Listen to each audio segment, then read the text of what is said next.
O respeito pelos animais e o ambientalismo possuem fundamentos e metas muito diferentes. Os ambientalistas valorizam em si entidades não sencientes, como espécies e ecossistemas. Enquanto isso, o respeito pelos animais é fundado na consideração por indivíduos sencientes, capazes de sofrer e desfrutar. Por conta dessa divergência, podia-se pensar que, uma vez que alguém aceita as metas ambientalistas, precisa discordar da proposta de ajudar os animais selvagens. Mas isso não é assim. Vejamos por quê. A ideia de que existe valor para além da ciência é, no mínimo, controversa. Mas, mesmo que tivesse sido demonstrado que devêssemos acatar as metas ambientalistas, isso não implicaria que, então, não devemos ajudar os animais que são vítimas dos processos naturais. Isso porque demonstrar que algo possui valor não é demonstrar que possui mais valor do que outra coisa, muito menos que é a única coisa que importa. Por exemplo, ainda poderiam haver razões para, em casos de conflito, priorizar os seres sencientes. Uma razão é que, diferentemente das entidades valorizadas no ambientalismo, os seres sencientes são literalmente passíveis de serem prejudicados, seja com experiências negativas, todas as formas de sofrimento, seja pelo impedimento de experiências positivas, como acontece quando morrem.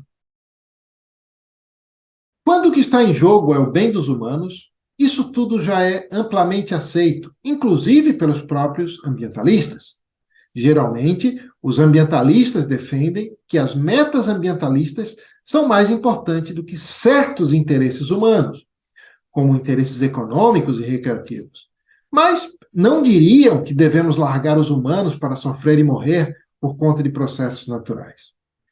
Mas, se o especismo é injustificável, então também não há justificativa para defender que não devemos ajudar os animais que são vítimas dos processos naturais.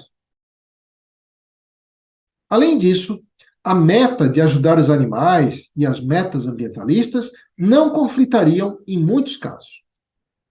Por exemplo, as diferentes posições ambientalistas quanto a quais entidades são moralmente consideráveis, o ecocentrismo, o naturocentrismo e o biocentrismo, não têm nenhuma razão para se opor à grande maioria dos programas para ajudar os animais selvagens. Vejamos cada uma separadamente. O ecocentrismo valoriza determinados ecossistemas, por serem muito complexos, muito raros, terem se formado há muito tempo, etc. A maioria dos programas para ajudar os animais não extinguiria esses ecossistemas nem alteraria as propriedades desses ecossistemas que são valorizados pelos ecocentristas. Apenas faria com que houvesse menos sofrimento e mortes prematuras para os seus habitantes. Já o naturocentrismo teria de aceitar um número ainda maior de intervenções para ajudar os animais do que teria que aceitar o ecocentrismo, pois o naturocentrismo valoriza fundamentalmente os ecossistemas que ainda não foram ou foram pouco alterados por atividades humanas.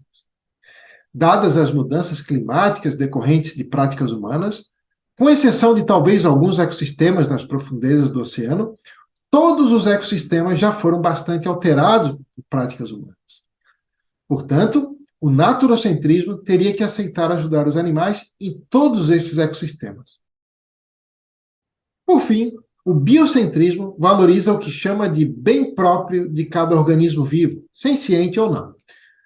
O biocentrismo tem que aceitar ainda mais intervenções do que os defensores dos animais têm que aceitar, pois precisa buscar garantir o bem dos seres sencientes e, adicionalmente, proteger também os organismos não sencientes. Por fim, existem programas de ajuda a animais selvagens que poderiam ajudar a realizar tanto a meta de diminuição do sofrimento e mortes dos animais, quanto as metas ambientalistas. Um exemplo é a vacinação de abelhas. De um ponto de vista ambientalista, vaciná-las é bom, porque reduz o risco de extinção de espécies de abelhas. Já defensores dos animais têm razões para aprovar esses programas, porque a vacinação é positiva para as próprias abelhas, impedindo que fiquem doentes e morram. Outro exemplo é a proteção de grandes herbívoros. Ambientalistas têm razões para protegê-los porque várias espécies deles estão em risco de extinção. Já defensores dos animais têm duas fortes razões para apoiar esse tipo de programa. A primeira é que diminuem o sofrimento e as mortes dos próprios grandes herbívoros, que são então vacinados, medicados, recebem água, comida, abrigo, etc. A segunda, e mais importante, é que esses animais consomem uma grande quantidade de vegetação que, se estivesse disponível, contribuiria para haver uma maior quantidade de reproduções naquelas espécies de animais cuja vasta maioria nasce apenas para sofrer e morrer prematuramente. Em resumo, proteger grandes herbívoros pode diminuir muito o total de animais que nasceria apenas para sofrer e morrer prematuramente. É claro, essa é uma medida que deve ser investigada em profundidade, pois em cada população de grandes herbívoros poderia haver algum outro fator que faça com que sua presença incremente o sofrimento dos outros animais de alguma outra maneira. Entretanto, o objetivo aqui é apenas mostrar alguns exemplos de ajuda a animais selvagens que tanto defensores dos animais quanto ambientalistas poderiam vir a apoiar, ainda que por razões distintas.